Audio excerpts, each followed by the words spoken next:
क्या वास्तव में कलयुग अपने अंतिम चरण में पहुंच चुका है? क्या वह समय दूर नहीं जब मानवता एक बड़े परिवर्तन की साक्षी बनेगी? धर्म ग्रंथों में वर्णित भविष्यवाणियां हमें एक ऐसे काल की झलक दिखाती हैं जिसे सोचकर ही मन विचलित हो उठता है। कुछ प्राचीन शास्त्रों जैसे कल्कि पुराण और गरुड़ पुराण में ऐसे संकेत मिलते हैं जो बताते हैं कि जब अधर्म अपनी चरम सीमा पर होगा तब एक दिव्य परिवर्तन निश्चित है। यह केवल कथा नहीं बल्कि एक चेतावनी भी मानी जाती है। कहा जाता है कि समय एक चक्र की तरह घूमता है। इस सृष्टि का संचालन 4 युगों के माध्यम से होता है: सतयुग, त्रेता, द्वापर और कलयुग। हर युग में धर्म की शक्ति धीरे धीरे क्षीण होती जाती है और कलयुग में आकर सत्य मात्र 1/4 रह जाता है। यही कारण है कि आज संसार में स्वार्थ, असत्य और अन्याय का प्रभाव बढ़ता दिखाई देता है। प्राचीन मान्यताओं के अनुसार जब मानव अपने मूल मूल्यों को पूरी तरह भुला देगा, जब रिश्तों में विश्वास कम और लालच अधिक होगा, जब सत्ता और धन ही सर्वोच्च लक्ष्य बन जाएगा, तब प्रकृति और समय स्वयं संतुलन स्थापित करने के लिए आगे आएंगे। उस द्वार का वर्णन इतना गहन और गंभीर है कि उसे समझना भी आसान नहीं। लेकिन इन ग्रंथों का उद्देश्य भय उत्पन्न करना नहीं है। उनका संदेश स्पष्ट है: यदि मनुष्य अभी भी अपने आचरण को सुधार ले, सत्य और धर्म का मार्ग अपनाए, तो वह आने वाले कठिन समय को बदल सकता है। भविष्य पत्थर पर लिखी लकीर नहीं बल्कि हमारे कर्मों से आकार लेने वाली दिशा है। आने वाले समय में क्या सचमुच कोई दिव्य अवतार प्रकट होगा? क्या संसार एक बड़े परिवर्तन से गुजरेगा? या यह सब प्रतीकात्मक संकेत हैं जो हमें आत्मचिंतन के लिए प्रेरित करते हैं? इन सभी प्रश्नों के उत्तर खोजने के लिए हमें पहले युगों की प्रकृति और उनके प्रभाव को समझना होगा। जब हम सृष्टि के इस चक्र को गहराई से जानेंगे, तभी कलयुग के अंतिम अध्याय का रहस्य स्पष्ट होगा। तो इस अद्भुत और रहस्यमयी यात्रा में हमारे साथ बने रहिए। आगे हम विस्तार से जानेंगे कि शास्त्रों में वर्णित वे संकेत क्या हैं जो भविष्य की तस्वीर प्रस्तुत करते हैं, और साथ ही यह भी कि वर्तमान में हमें क्या करना चाहिए ताकि हमारा जीवन संतुलित और सार्थक बन सके। हिंदू धर्म ग्रंथों के अनुसार कलयुग की कुल अवधि 4,32,000 वर्ष बताई गई है। इस विषय का उल्लेख कई प्राचीन शास्त्रों में मिलता है, जैसे श्रीमद् भागवत महापुराण, विष्णु पुराण, लिंग पुराण और गरुड़ पुराण। मान्यता है कि यह युग महायुद्ध के उपरांत जब द्वापर का अंत हुआ तभी प्रारंभ हुआ। यदि समय की गणना की जाए तो अब तक लगभग 5 सहस्र वर्ष बीत चुके हैं, जबकि लाखों वर्ष अब भी शेष बताए जाते हैं। इन ग्रंथों में कलयुग के स्वभाव, मनुष्य की बदलती प्रवृत्तियों और अंतकाल के संकेतों का विस्तार से वर्णन है। इनका उद्देश्य भय उत्पन्न करना नहीं बल्कि मानव को सावधान करना है कि वह अपने कर्म और विचारों को संतुलित रखे। अब आइए उस पवित्र प्रसंग की ओर बढ़ते हैं जो महायुद्ध के बाद की स्थिति को दर्शाता है। जब कुरुक्षेत्र का महासंग्राम समाप्त हुआ और धर्मराज युधिष्ठिर हस्तिनापुर के राज सिंहासन पर विराजमान हुए, तब उनके मन में भविष्य को लेकर गहरी चिंता उत्पन्न होने लगी। समय का चक्र द्वापर से आगे बढ़ रहा था और नए युग के आगमन के संकेत दिखाई देने लगे थे। राजा के मन में यह प्रश्न उठ रहा था कि आने वाले समय में मानव समाज की दिशा क्या होगी? क्या सत्य और धर्म अपनी प्रतिष्ठा बनाए रख पाएंगे या फिर असत्य और स्वार्थ का प्रभाव बढ़ जाएगा? क्या लोग सही और गलत के बीच अंतर समझ पाएंगे या मोह और लालच में डूब जाएंगे? इन जिज्ञासाओं का समाधान पाने हेतु उन्होंने अपने भाइयों भीम, अर्जुन, नकुल और सहदेव को आमंत्रित किया और साथ मिलकर श्री कृष्ण से मार्गदर्शन लेने का विचार किया। सभा में जब सभी एकत्र हुए, तब अर्जुन ने आश्चर्य से पूछा, हे ज्येष्ठ भ्राता, आपके मुखमंडल पर चिंता की रेखाएं क्यों हैं? क्या कोई शत्रु राज्य की ओर बढ़ रहा है? यदि ऐसा है तो आदेश दें, मैं अब भी उसका सामना करूंगा। युधिष्ठिर ने शांत किंतु गंभीर स्वर में उत्तर दिया, हे धनंजय, तुम्हारे साहस और पराक्रम पर मुझे पूर्ण विश्वास है। इस धरा पर ऐसा कोई शत्रु नहीं जो हस्तिनापुर को चुनौती देने का साहस करे। मेरी व्याकुलता किसी बाहरी आक्रमण को लेकर नहीं है। मुझे चिंता उस समय की है जो आने वाला है, कलयुग की। धर्मराज के मन में एक ही प्रश्न बार बार उठ रहा था, आने वाला समय मानवता को किस मार्ग पर ले जाएगा? क्या सदाचार और सत्य अपनी प्रतिष्ठा बनाए रख पाएंगे या अधर्म और स्वार्थ का प्रभाव सब पर भारी पड़ जाएगा? उनकी चिंता देखकर पराक्रमी भीम ने गंभीर स्वर में कहा, भैया, आपके मुख पर जो व्याकुलता दिखाई दे रही है उसने हमारे हृदय में भी आशंका भर दी है। कृपया स्पष्ट बताइए, ऐसा कौन सा संकट है जो आपको भीतर ही भीतर व्यथित कर रहा है? राजा युधिष्ठिर ने धीमे किंतु दृढ़ स्वर में उत्तर दिया, हे भीम, तुम्हारा प्रश्न उचित है। मुझे किसी युद्ध या बाहरी शत्रु की चिंता नहीं है। मेरा मन उस युग की कल्पना से विचलित है जो शीघ्र ही प्रारंभ होने वाला है। कलयुग का प्रभाव कैसा होगा, यह सोचकर मन अशांत हो उठता है। इसी कारण मैंने निर्णय लिया है कि हमें द्वारिका जाकर मार्गदर्शन लेना चाहिए। केवल द्वारिकानाथ ही हमारी शंकाओं का समाधान कर सकते हैं। सभा में उपस्थित सभी भाई इस विचार से सहमत हुए। धनुर्धर अर्जुन ने कहा, आपका निर्णय सर्वथा उचित है। वासुदेव से बढ़कर इस समय कोई दूरदर्शी नहीं। वे भूत, भविष्य और वर्तमान तीनों के झाता हैं। हमें तुरंत प्रस्थान करना चाहिए। भीम ने उत्साह के साथ समर्थन किया, जबकि नकुल और सहदेव ने भी एक स्वर में सहमति जताई कि यही सबसे श्रेष्ठ उपाय है। इस प्रकार पांचों भ्राता पवित्र नगरी द्वारका की ओर चल पड़े। समुद्र तट पर स्थित उस दिव्य नगर में पहुंचने पर उनका भव्य स्वागत स्वयं श्री कृष्ण ने किया। वातावरण में आध्यात्मिक शांति और सौम्यता व्याप्त थी। राजा युधिष्ठिर ने विनम्रता से उनके चरणों में प्रणाम करते हुए कहा, हे केशव, आपको बार बार नमन।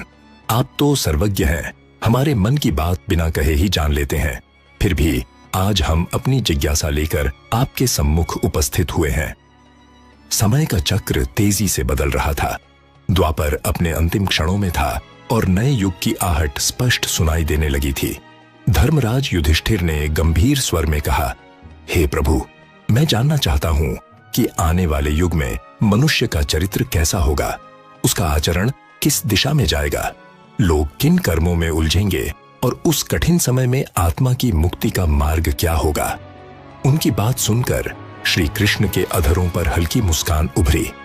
उन्होंने शांत भाव से उत्तर दिया, हे धर्मराज, तुम्हारा प्रश्न अत्यंत गूढ़ और महत्वपूर्ण है। कलयुग के प्रभावों को समझना केवल तुम्हारे लिए ही नहीं बल्कि संपूर्ण मानव समाज के लिए आवश्यक है। परंतु इन रहस्यों को केवल शब्दों से समझाना संभव नहीं। कुछ सत्य ऐसे होते हैं जिन्हें अनुभव के माध्यम से ही जाना जा सकता है। यह सुनकर युधिष्ठिर ने जिज्ञासापूर्वक पूछा, हे माधव, यदि अनुभव ही मार्ग है तो हमें क्या करना होगा? आप जो परीक्षा लेना चाहते हैं उसके लिए हम तैयार हैं। भगवान ने उत्तर दिया, हे राजन, तुम्हें और तुम्हारे चारों भाइयों भीम, अर्जुन, नकुल और सहदेव को अलग अलग दिशाओं में स्थित घने और रहस्यमयी वनों की ओर जाना होगा। उन अरण्यों में तुम्हें अनेक अद्भुत और अप्रत्याशित दृश्य दिखाई देंगे। वे सब आने वाले युग के संकेत और प्रतीक होंगे। जो कुछ तुम वहां देखो उसे मन में धारण कर मेरे पास लौट आना। जब तुम अपने अनुभव साझा करोगे तब मैं तुम्हें कलयुग के गूढ़ रहस्य विस्तार से बताऊंगा। युधिष्ठिर ने दृढ़ स्वर में कहा, हे केशव, आपकी आज्ञा हमारे लिए सर्वोपरि है। आप जिस दिशा का संकेत करेंगे हम उसी मार्ग पर प्रस्थान करेंगे। तब श्री कृष्ण ने निर्देश दिया, तुम सब भिन्न भिन्न दिशाओं में जाओ। उन भयंकर और अनजान वनों में यदि कोई असामान्य घटना, विचित्र दृश्य या रहस्यमयी संकेत दिखाई दे तो उसे ध्यानपूर्वक देखना। वही तुम्हें आने वाले समय का दर्पण दिखाएगा। भगवान की आज्ञा शिरोधार्य कर पांचों पांडवों ने अपने रथ वहीं रोक दिए और पैदल ही वन मार्ग की ओर अग्रसर हो गए। चारों ओर प्रकृति स्थिर दिखाई दे रही थी, मानो सब कुछ सामान्य हो, लेकिन उस सन्नाटे के भीतर एक अदृश्य हलचल छिपी हुई थी। ऐसा प्रतीत हो रहा था जैसे वन का हर तिनका, हर झोंका किसी अनकहे रहस्य को उजागर करना चाहता हो। अनुभव और ज्ञान की खोज में पांडव अलग अलग दिशाओं में आगे बढ़े ताकि प्रत्येक अपने हिस्से का सत्य स्वयं देख सके। युधिष्ठिर का अनुभव, धर्मराज युधिष्ठिर आगे बढ़ते हुए एक अत्यंत घने और रहस्यमयी वनखंड में पहुंचे। वहां का वातावरण भारी और गंभीर था। तभी उनकी दृष्टि एक असाधारण दृश्य पर पड़ी। उनके सामने एक विशाल गजराज खड़ा था, परंतु वह साधारण हाथी नहीं था। उसके 2 सूंड थे, एक हाथ में तलवार और दूसरे हाथ में धनुष। वह अपने रथ पर बैठा था। वह अपने सिर पर एक तख्त रखे हुए था, जिस पर उसका सिंहासन था। वह अपने हाथों में कमंडल धारण किए हुए था। वह अपने पैरों में मजबूत जूते पहने हुए था। वह अपने कंधों पर एक तलवार लिए खड़ा था। उसके 2 सूंड थे, और दोनों से वह बड़े बड़े वृक्षों को जड़ से उखाड़कर फेंक रहा था। उसकी ताकत अपार प्रतीत हो रही थी, जैसे प्रकृति की सीमाएं भी उसके सामने तुच्छ हों। युधिष्ठिर गहन चिंतन में डूब गए। यह अस्वाभाविक प्राणी किस भविष्यवाणी का संकेत है? क्या यह शक्ति के दुरुपयोग का प्रतीक है या किसी आने वाले परिवर्तन की आहट? अर्जुन का अनुभव। इधर धनुर्धर अर्जुन एक ऐसे उपवन में पहुंचे जहां शांति और सौंदर्य का अद्भुत संगम था। कोमल धूप, मधुर कलरव और हरितिमा से भरपूर वह स्थान किसी स्वर्गिक दृश्य से कम नहीं था। परंतु इसी पवित्र वातावरण के बीच उन्होंने कुछ विचित्र देखा। उनके सामने एक विराट पक्षी था, जिसके पंखों पर पवित्र मंत्रों और शास्त्रीय वाक्यों की छाप उकेरी हुई थी। उसे देखकर ऐसा लगता था मानो वह ज्ञान और धर्म का दूत हो, लेकिन अगले ही क्षण वह मृत प्राणियों का भक्षण करने लगा। अर्जुन के मन में उथल पुथल मच गई। यह कैसा विरोध है? बाहर से दिव्यता और भीतर से क्रूरता। क्या यह उस समाज का प्रतिबिंब है जहां ज्ञान का आवरण तो है पर आचरण दूषित है? भीम का अनुभव वहीं बलशाली भीम एक विशाल हरे मैदान में पहुंचे जहां अनेक गौएं शांति से चर रही थीं। तभी उन्होंने एक भावुक दृश्य देखा। एक गाय ने अभी अभी एक बछड़े को जन्म दिया था। वह अपने नवजात को स्नेह से बार बार चाट रही थी, किंतु यह ममता धीरे धीरे पीड़ा में बदल गई। अत्यधिक चाटने से बछड़े की कोमल त्वचा छिलने लगी और वह घायल हो गया। यह देखकर भीम के हृदय में प्रश्न उठा, क्या अति स्नेह भी विनाश का कारण बन सकता है? क्या प्रेम की सीमा लांघते ही वही संरक्षण पीड़ा बन जाता है? सहदेव का अनुभव। सबसे अंत में सहदेव एक शांत सरोवर के समीप पहुंचे। वहां 7 कुएं एक सीध में बने थे। उन्होंने ध्यान से देखा। 6 कुओं में जल लबालब भरा था, लेकिन ठीक बीच का और सबसे गहरा कुआं बिल्कुल खाली था। यह दृश्य अत्यंत रहस्यमय था। जो सबसे अधिक जल धारण कर सकता था, वही पूर्णतः शुष्क क्यों था? सहदेव विचार करने लगे। क्या यह उस मनुष्य का प्रतीक है जो बाहरी रूप से समृद्ध दिखता है पर भीतर से रिक्त होता है, या यह आने वाले समय का कोई संकेत है? नकुल का अनुभव। एक दिन नकुल घने पहाड़ी प्रदेश की ओर निकल पड़े। ऊंचे शिखरों पर फैली हरियाली, ठंडी हवाएं और विशाल वृक्षों की छाया देखकर उनका हृदय आनंद से भर उठा। प्रकृति का वह मनोहारी दृश्य मानो स्वर्ग का अनुभव करा रहा था। इसी बीच अचानक उनकी नजर एक विचित्र घटना पर पड़ी। पर्वत की छोटी से एक भारी चट्टान तेजी से नीचे लुढ़कती चली आ रही थी। रास्ते में आने वाले बड़े बड़े वृक्ष उसके प्रहार से जड़ समेत उखड़ते जा रहे थे। दृश्य भयावह था, परंतु तभी आश्चर्य हुआ। वह विशाल शिला एक छोटे से कोमल पौधे के सामने पहुंचते ही रुक गई। नन्हा सा पौधा बिना हिले खड़ा रहा और चट्टान आगे नहीं बढ़ सकी। नकुल गहरे चिंतन में डूब गए। इतनी छोटी शक्ति ने इतनी बड़ी ताकत को कैसे रोक दिया? संध्या होते ही सभी पांडव अपने अपने अनुभव लेकर लौटे और श्री कृष्ण के समक्ष उपस्थित हुए। प्रत्येक ने वन में देखी अपनी रहस्यमयी घटनाएं सुनाई। युधिष्ठिर बोले, प्रभु, मैंने एक विचित्र हाथी देखा जिसकी 2 सूंडें थीं। श्री कृष्ण मुस्कुराए और बोले, धर्मराज, यह संकेत आने वाले समय का है। कलयुग में सत्ता में बैठे लोग दोहरे स्वभाव वाले होंगे। वे बाहर से नीति और न्याय की बात करेंगे, पर भीतर से केवल अपना हित साधेंगे।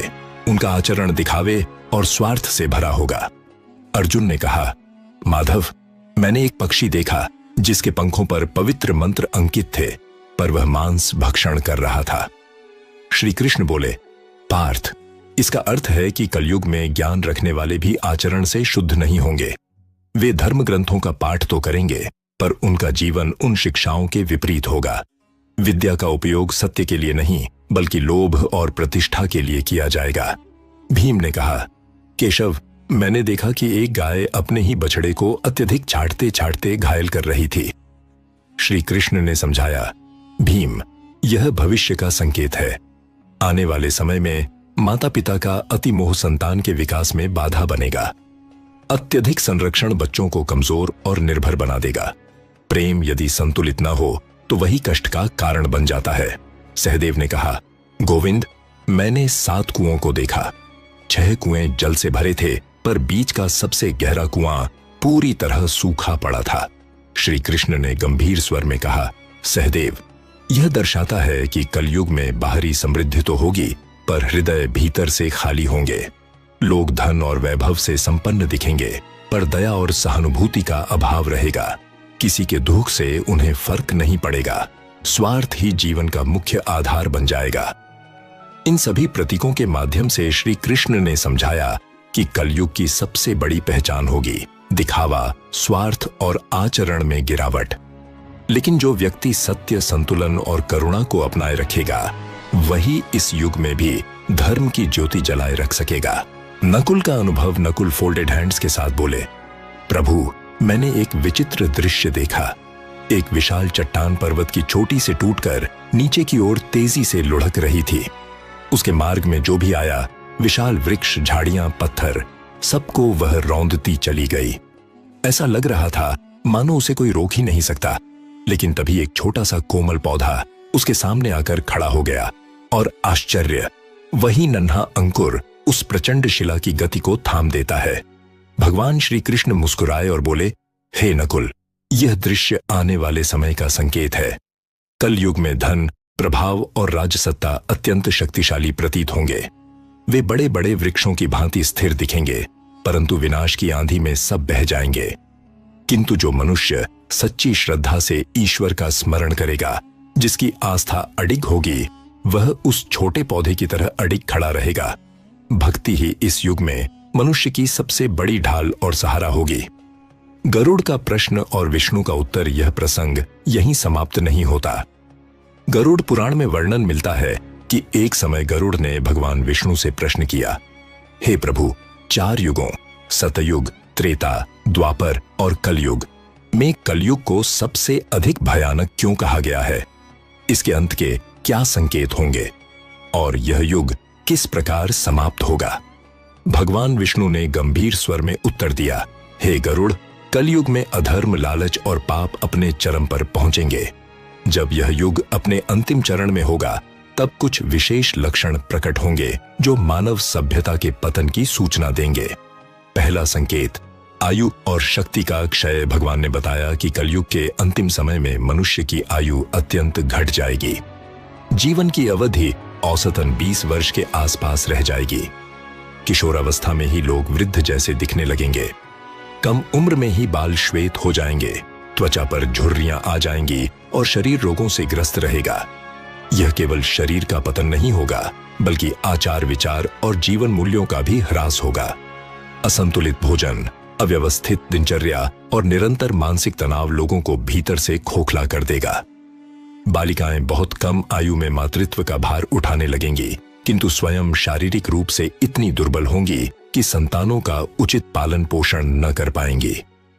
परिणाम स्वरूप नई पीढ़ी जन्म से ही कमजोर और रोगग्रस्त होगी। धीरे धीरे परिवार व्यवस्था बिखर जाएगी। लोग भौतिक सुख सुविधाओं के पीछे इतने अंधे हो जाएंगे कि रिश्तों का महत्व समाप्त हो जाएगा। स्वार्थ ही जीवन का मूल उद्देश्य बन जाएगा। समाज में अस्थिरता, अविश्वास और अशांति बढ़ेगी। नैतिकता और मर्यादा केवल शब्दों तक सीमित रह जाएंगी। यह स्थिति स्पष्ट संकेत देगी कि मानवता अपने अंतिम दौर की ओर बढ़ रही है। यह वर्णन केवल भय उत्पन्न करने के लिए नहीं है, बल्कि एक चेतावनी है। यदि मनुष्य संयमित जीवन, सदाचार और ईश्वर भक्ति का मार्ग नहीं अपनाएगा, तो भविष्य अंधकारमय हो सकता है। दूसरा संकेत, संबंधों की मर्यादा का पतन। भगवान ने आगे बताया कि कलयुग के अंतिम चरण में चरित्र और मर्यादा का ऐसा ह्रास होगा कि दाम्पत्य निष्ठा लगभग समाप्त हो जाएगी। पति पत्नी के पवित्र बंधन का महत्व कम होता जाएगा। रिश्तों में स्थिरता की जगह अस्थिरता और आकर्षण का प्रभुत्व बढ़ेगा। विवाह केवल एक औपचारिकता बनकर रह जाएगा, उसका आध्यात्मिक आधार कमजोर पड़ जाएगा। परिवार, जो कभी समाज की नींव हुआ करता था, धीरे धीरे बिखरने लगेगा। आपसी विश्वास की जगह संदेह ले लेगा और त्याग की जगह स्वार्थ। धार्मिक अनुष्ठान जैसे पूजन, श्राद्ध कर्म, विवाह संस्कार और अंतिम क्रियाएं लोगों की प्राथमिकताओं से बाहर हो जाएंगे। परंपराओं को बोझ समझा जाएगा और आस्था को अंधविश्वास कहकर त्याग दिया जाएगा। प्राकृतिक संसाधनों की कमी भी जीवन शैली को प्रभावित करेगी। जल संकट के कारण स्वच्छता की आदतें कमजोर पड़ेंगी। बाहरी शुद्धता के साथ साथ आंतरिक पवित्रता भी प्रभावित होगी। भोजन में भी बड़ा परिवर्तन दिखाई देगा। तामसिक प्रवृत्तियां बढ़ेंगी, मांसाहार सामान्य बात बन जाएगी, जबकि सात्विक आहार जैसे ताजे फल, अन्न और शुद्ध भोजन दुर्लभ होते जाएंगे। वस्त्र और रहन सहन में भी दिखावा प्रमुख होगा। लोग ऐसे परिधान और आडंबर अपनाएंगे जो बाहरी आकर्षण तो दिखाएं, पर भीतर की साधना और सादगी से दूर हों। समाज का वातावरण छल, कपट और लालच से भर जाएगा। रिश्ते लाभ हानि के आधार पर तय होंगे। व्यक्ति अपने कर्तव्यों को भूलकर केवल व्यक्तिगत सुख और भौतिक उपलब्धियों के पीछे भागेगा। धर्म और नैतिकता के अभाव में समाज में अस्थिरता बढ़ेगी। विश्वास की कमी अशांति को जन्म देगी और अनैतिकता सामान्य प्रतीत होने लगेगी। गरुड़ पुराण यह संदेश देता है कि यदि समाज को स्थिर, संतुलित और सौहार्दपूर्ण बनाए रखना है तो धर्म, मर्यादा और नैतिक मूल्यों का संरक्षण अनिवार्य है। यही वे आधार स्तंभ हैं जिन पर मानव सभ्यता टिक सकती है। तीसरा संकेत, प्रकृति का सूखता आशीर्वाद। भगवान ने आगे बताया कि जब कलयुग अपने अंतिम पड़ाव पर पहुंचेगा तब केवल मनुष्य ही नहीं, प्रकृति भी गहरे संकट में डूब जाएगी। पेड़ पौधे अपनी उर्वरता खो देंगे, न फूलों की सुगंध बचेगी, न फलों की बहार। हरियाली का स्थान सूखेपन और वीरानी ले लेगी। कहा गया है कि अधिकांश वृक्ष नष्ट हो जाएंगे और केवल कुछ कठोर प्रजातियां जैसे शमी ही कठिन परिस्थितियों में जीवित रह पाएंगे। यह दृश्य इस बात का प्रतीक होगा कि प्रकृति भी मानव के कर्मों से आहत हो चुकी है। भोजन की प्रवृत्तियों में भी बड़ा बदलाव आएगा। सात्विक आहार लगभग लुप्त हो जाएगा और तामसिक भोजन सामान्य हो जाएगा। असंतुलित खानपान के कारण लोग कम आयु में ही गंभीर रोगों से घिर जाएंगे। गौ सेवा और गौपूजन जैसी परंपराएं महत्वहीन समझी जाएंगी। गायों को केवल उपयोग की वस्तु माना जाएगा, दूध या मांस के स्रोत के रूप में। यह परिवर्तन दर्शाएगा कि संवेदनशीलता और कृतज्ञता की भावना समाप्त हो रही है। वनों की अंधाधुंध कटाई, वायु और जल प्रदूषण तथा प्राकृतिक संसाधनों के अत्यधिक दोहन से पर्यावरण संतुलन पूरी तरह बिगड़ जाएगा। जब वृक्ष फल देना बंद कर देंगे और मौसम अनियमित हो जाएगा, तब अन्न की भारी कमी उत्पन्न होगी। भूख और कुपोषण नई पीढ़ियों को कमजोर बना देंगे। आने वाली संततियां शारीरिक और मानसिक रूप से दुर्बल होती जाएंगी। यह संकेत स्पष्ट चेतावनी है। यदि मानव प्रकृति के साथ संतुलन बनाकर नहीं चलेगा तो उसका अस्तित्व स्वयं खतरे में पड़ जाएगा। चौथा संकेत, वर्षा का अभाव और अन्न संकट। भगवान ने आगे बताया कि कलियुग के अंतिम समय में वर्षा अत्यंत दुर्लभ हो जाएगी। बादल तो घिरेंगे पर बरसेंगे नहीं। खेत बंजर हो जाएंगे और खेती लगभग समाप्त हो जाएगी।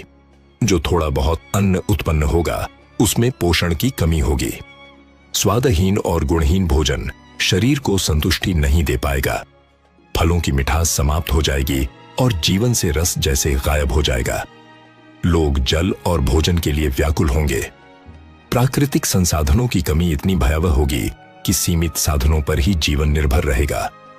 पशुपालन भी प्रभावित होगा और केवल कुछ जीवों का दूध ही सहारा बन पाएगा। यह परिस्थिति सामाजिक और आर्थिक संकट को जन्म देगी। मूलभूत आवश्यकताओं के लिए संघर्ष बढ़ेगा। जब पेट खाली होगा तो समाज में अशांति और टकराव स्वाभाविक रूप से बढ़ेंगे। कृषि व्यवस्था ठप पड़ जाएगी और भुखमरी का भय चारों ओर फैल जाएगा। यह सब मानव की लापरवाही और पर्यावरणीय असंतुलन का परिणाम होगा।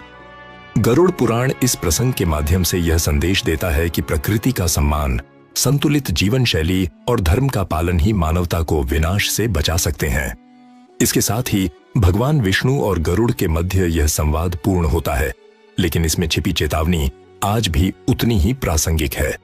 अब प्रश्न उठता है, जब अधर्म अपनी चरम सीमा पर पहुंच जाएगा तब इस युग का अंत किस प्रकार होगा? शास्त्रीय वर्णनों के अनुसार कलयुग का अंतिम चरण अत्यंत भयावह होगा। आकाश में एक नहीं बल्कि 7 सूर्य प्रकट होंगे। उनकी अग्नि समान किरणें इतनी प्रचंड होंगी कि पृथ्वी का समस्त जल धीरे धीरे विलुप्त होने लगेगा। कहा जाता है कि स्वयं भगवान विष्णु उस तेजस्वी प्रकाश में स्थित होकर सृष्टि के जल तत्व को समेट लेंगे। नदियां, समुद्र, झीलें और सरोवर सूख जाएंगे। धरती की हरियाली समाप्त हो जाएगी। वृक्ष, जीव जंतु और यहां तक कि पर्वत भी उस असहनीय ताप से भस्म हो जाएंगे। चारों ओर केवल धधकती भूमि, उड़ती राख और धुएं से भरा आकाश दिखाई देगा। यह दृश्य सृष्टि के एक अध्याय के समाप्त होने की घोषणा होगा। इसके पश्चात वही पालनहार परमात्मा संहारक शक्ति का रूप धारण करेंगे। प्रचंड बादल उमड़ेंगे और ऐसी वर्षा आरंभ होगी जो वर्षों तक थमेगी नहीं। यह साधारण वर्षा नहीं होगी, जल की प्रत्येक बूंद वज्र के समान प्रहार करेगी। निरंतर बरसते मेघों से संपूर्ण पृथ्वी जलमग्न हो जाएगी। ऊंचे ऊंचे पर्वत भी अथाह जल में समा जाएंगे। जो कुछ शेष होगा वह लहरों में विलीन हो जाएगा। यह महाप्रलय विनाश का प्रतीक अवश्य है, परंतु इसके पीछे सृष्टि के चक्र का गहन रहस्य छिपा है। हर अंत एक नई शुरुआत की भूमिका तैयार करता है। गरुड़ पुराण में वर्णित संवाद के अनुसार यह अंत केवल नाश नहीं बल्कि एक शुद्धिकरण प्रक्रिया है। जब पाप, अन्याय और स्वार्थ अपनी सीमा लांघ देते हैं, तब सृष्टि स्वयं को संतुलित करने के लिए परिवर्तन का मार्ग चुनती है। भगवान विष्णु ने गरुड़ से कहा कि इस प्रलय के बाद एक नई, निर्मल और संतुलित सृष्टि का उदय होगा। उस युग में सत्य, धर्म और आध्यात्मिक चेतना पुनः स्थापित होंगे।